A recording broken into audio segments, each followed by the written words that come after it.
we're back. Our next guest co-stars with Piper Perabo as a CIA intelligence officer. His name is August, or Augie Anderson. You know him from USA's hit drama show Covert Affairs. Christopher Gorham is here. It's nice to have you on board. Welcome. So nice to be here. We have lots of sweets here today on the show, so we'll make sure you get some cake to go home with you. Excellent. Bring us up to speed. So you are Piper's, you can call her handler, right? That's right, in more ways than one throughout the years. What does that mean? What does that mean? Well, Augie and Annie, Piper Perabo plays Annie Walker, who's the lead of the show. And Covert Affairs is about her journey into the CIA and then her adventures as a spy. Now in season 5, she's actually left the CIA. Augie's job has been her handler. He was kind of her mentor. Then they became friends, then they became lovers, and their professional relationship changed from that mentor-student relationship. That's not good when you get involved like that. I know, it can be complicated. Yeah, it can be. It can be complicated. Where is it but now? now, really, they're peers. You know, she's an experienced operative now, and just like he is. So a lot of their emotional conflicts come from that. Well, let's see. Well, we're going to look over our shoulder at last night's, what happened just last night on the show. What are we going to see? What's this? Yeah, so at last night's episode, we saw Augie was kidnapped 2 episodes before that. And now we find out where he's been, and he's been tortured.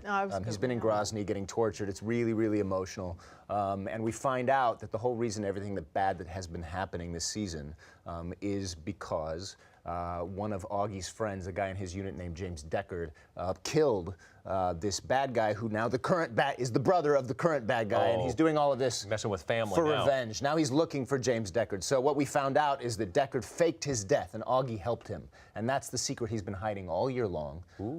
But now Belenko, who's played by the amazing Sean Doyle, knows that Deckard's alive, and now it's a race to go find him before Belenko can kill him. Let's go. Let's Like take a look. amazing. Let's watch. Okay.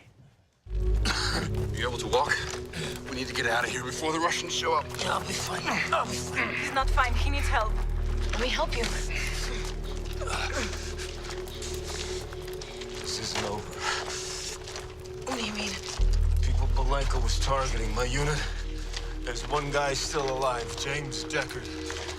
I owe him my life. Belenko knows about him, which means it's only a matter of time before he finds him. We've got to get to him first.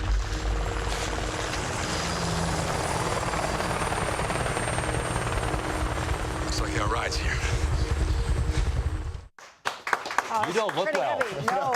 No, I've looked better. You have. So your character, he's blind. Yes. Right? How do you take that on as an actor? Because you obviously have perfect vision, and you don't. I asked him. I was like, "Is he in glasses? What's the?" Right. But you're not. No. It was an enormous challenge, and something that I took really seriously right from the beginning. Obviously, there are millions of people living with vision loss. So when you're playing a part like that, it's not something that you want to take lightly. So I studied with the Canadian National Institute for the Blind in Toronto, which is where we shoot Covert Affairs. I worked with a coach there named Leslie McDonald, so we worked together before we shot the pilot. She introduced me to friends of hers that she works with who are living with vision loss that I got to talk to and spend time with and share stories with. What do you ask them? And did you have to actually be blindfolded for a while to know what it felt like? Yeah, we did some orientation and mobility training, is what they call it, and we did blindfolded and using the white cane and navigating It started with just a sidewalk, just standing still, and the very first thing she said is, "Okay, just walk straight." And within 5 steps, I was in the grass because it's impossible to walk in a straight line if you can't see. Yeah.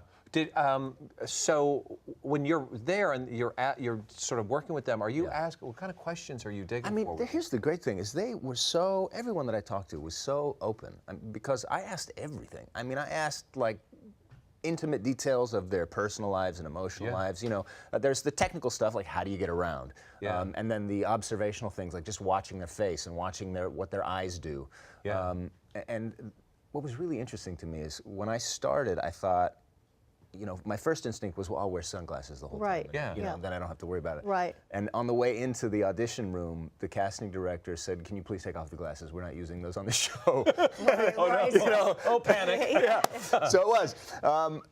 So that was taken away, and I didn't know at the beginning I didn't know how to do it. I didn't know, like, do my eyes have to be frozen in Do you space? focus like, if we're acting? Are you looking past me? Are you looking? It's kind of the opposite.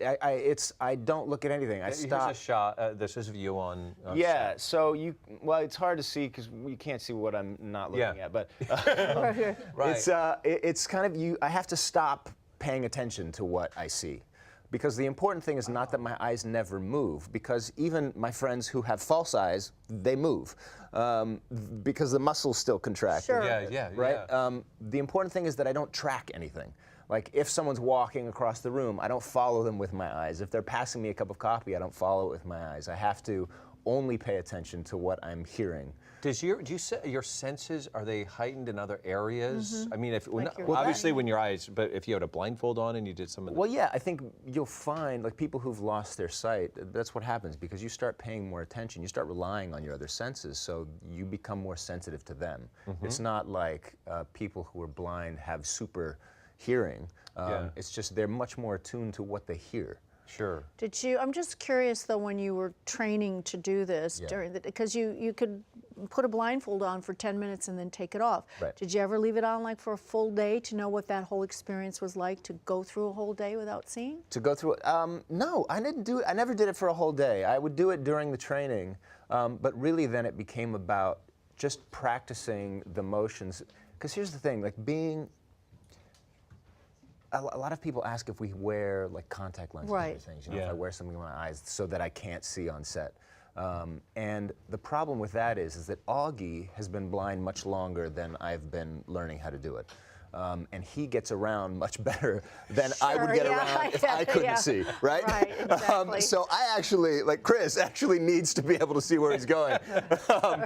But what's really important is that the physicality is consistent about making sure that it's true about how I navigate, that the way I get around the room is from memory and from touch and sound, not from me being able to see that there's a desk in my way. Right.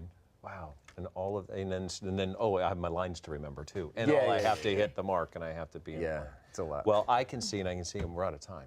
Yeah. See what I did there? It amazes me always. Thank you so much. So Tune in nice to to Covert have you Affairs here. Thursdays, So much. USA You're Network, beautiful. 10, 9 Central. Follow Chris on his Twitter at Chris Gorham, right there at the bottom of your screen. Yes. We're coming back. Jeanette Pavini's up next.